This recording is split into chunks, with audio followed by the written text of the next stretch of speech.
au serveur d'appeler un web service quand la sauvegarde est terminée. C'est ce qu'on appelle une webhook.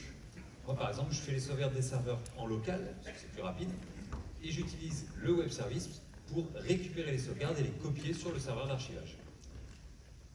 Alors, il y a aussi eu des optimisations sur les requêtes qui doivent parcourir une grande quantité, une grande partie du TAM. Quand vous faites une modification de structure des données par programmation, il y a la nouvelle fonction mise à jour liaison qui permet de mettre à jour les liaisons. Il est maintenant possible d'utiliser des chaînes multilangues dans les requêtes stockées. À l'exécution, elles utiliseront la langue de l'application client. La réplication universelle assistée évolue en version 25 avec deux nouveautés. Le serveur de réplication peut être protégé en HTTPS et la réplication universelle propage automatiquement les modifications de structure de la base. Pour contrôler la charge d'un serveur, vous pouvez maintenant limiter le nombre de connexions sur un serveur HFSQL. Ça se paramètre dans le centre de contrôle ou avec la fonction wlangage gère serveur. Il y en a encore d'autres sur le cluster ou le SQL que je vous laisse découvrir dans votre version 25. En version 25, HFSQL, c'est plus que jamais une base au service de vos données et des données de vos clients. Alors, d'ailleurs, en parlant de HFSQL, on est venu à votre rencontre aujourd'hui avec notre base HFSQL mythique. Cette année, elle fait 25 milliards d'enregistrements. 25 milliards. 25 000 millions. Alors notre base de données, c'est une base de données dans le domaine du transport aérien.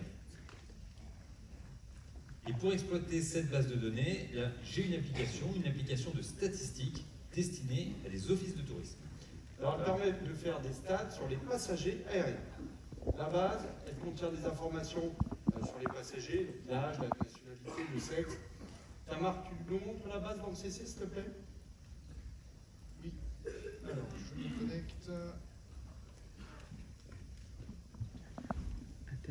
Ma base de 25 milliards, elle est là. Je vais afficher le détail de tous les fichiers. Les voilà. Alors, donc cette base, elle contient exactement 25 milliards 160 millions 502 880 enregistrements. Allez, on va voir le projet ensemble.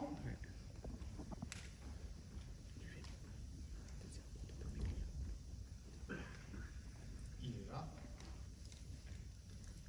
Allez, dans le schéma de données, je retrouve les passagers, les vols, les aéroports, les compagnies. Et puis l'extraction des données, elle est faite avec une requête. Donc la voici dans l'éditeur de requête. Et voici son code SQL. Allez, on teste, go. Alors ici, l'application, elle permet de sélectionner la période sur laquelle on veut des stats. Allez, je vais déplacer. Monsieur, si vous voulez bien choisir une date, on a un historique depuis 2014, s'il vous plaît. Date de départ. 25 janvier 2015, merci. 25 janvier 2015, ok. Alors, les statistiques, on va les prendre sur 7 jours, c'est très bien. Allez, maintenant on va faire un peu de géographie à Marc. Monsieur, est-ce que vous voulez bien choisir l'aéroport de départ? Quel pays, quelle ville? N'hésitez pas, Marc, il est très fort en géo. Allez, la France et Roissy. Monsieur est vraiment sympa avec toi, Marc. Merci. Hop. Voici, ok. Voilà.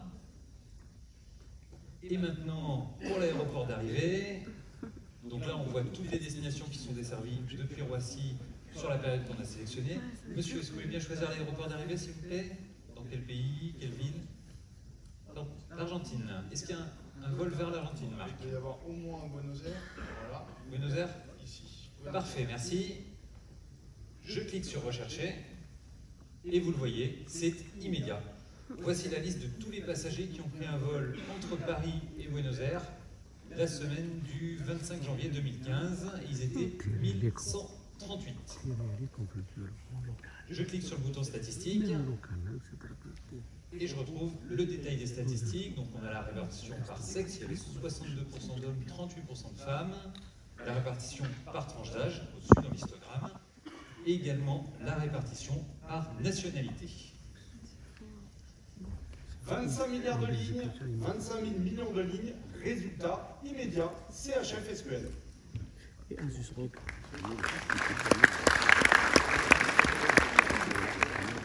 Vous l'avez vu, HFSQL, c'est non seulement une base robuste et sécurisée, mais c'est également une base extrêmement performante au service de vos applications, au service de vos utilisateurs, de vos clients.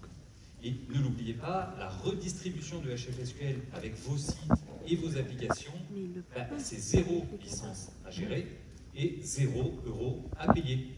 HFSQL, c'est votre base de données.